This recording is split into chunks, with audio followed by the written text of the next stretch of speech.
Bigay todo na ang bulaklak ng aking mga papayang lalaki. Kaya ito yung maganda, aking kinapon ay naging 4 na sanga. Kaya ganyang karami ang bulaklak sa paligid dahil 4 yung sanga. Alam nyo ay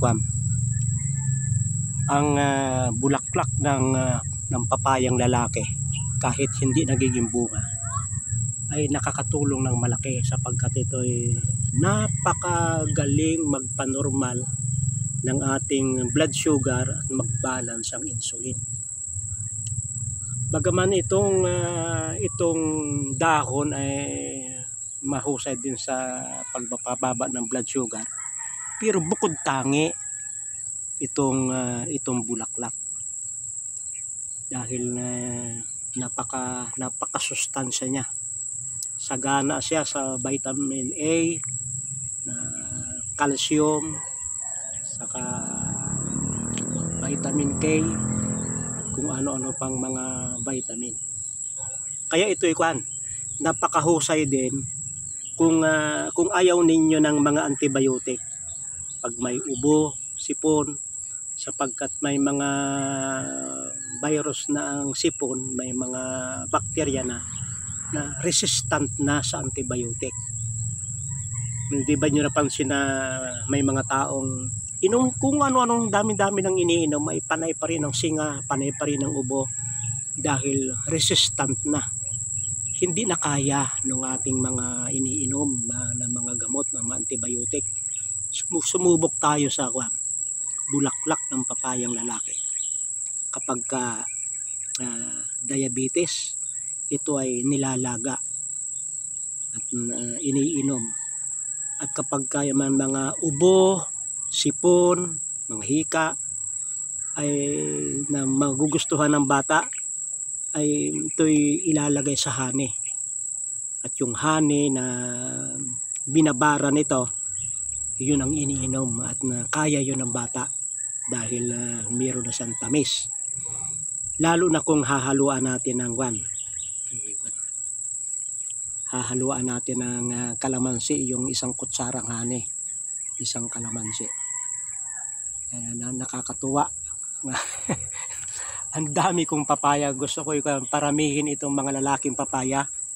Gagawa ko ng paraan para ito'y dumami sapagkat ibang klase itong aking livelihood na ito. Sa halip na bunga ng papaya na ninanakaw din laang ay bulaklak na ang ating gagamitin. At ang pwede na ay ito pwede na yan. Yung mga pag humaba na ang bulaklak, ang gaway ay pwede na. At atin itong pipitasin. Dami talaga.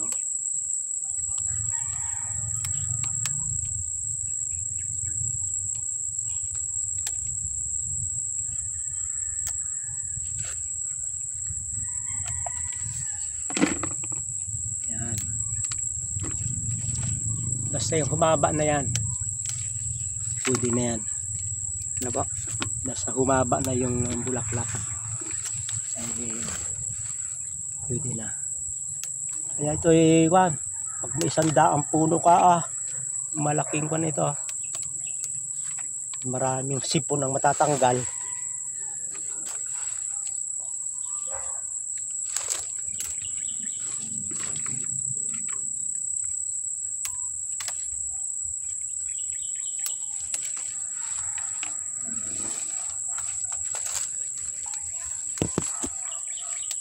Ngayon ko napatunayan na kapag ang business ay bulaklak, ay dapat makapon.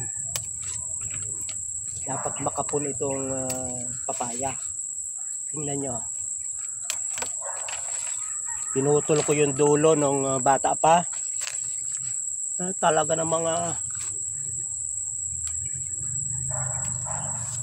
4 na sanga yung bulaklak talaga sa halip na isa lang, nakapalibo talaga, napakaganda. Maliit pa ay may bulaklak na. Yung iba hinayang na, ay lalaki yung aking papaya. ko na may tuwan-tuwa. Naku, nakalalaki din. Ayun, tinan nyo.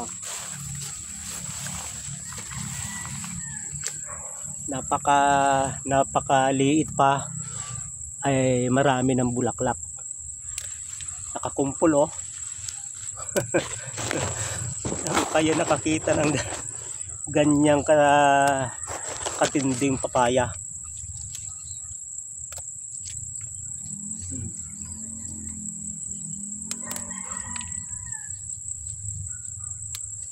Tuwing ikatlong araw siguro mamimitas ang bulaklak.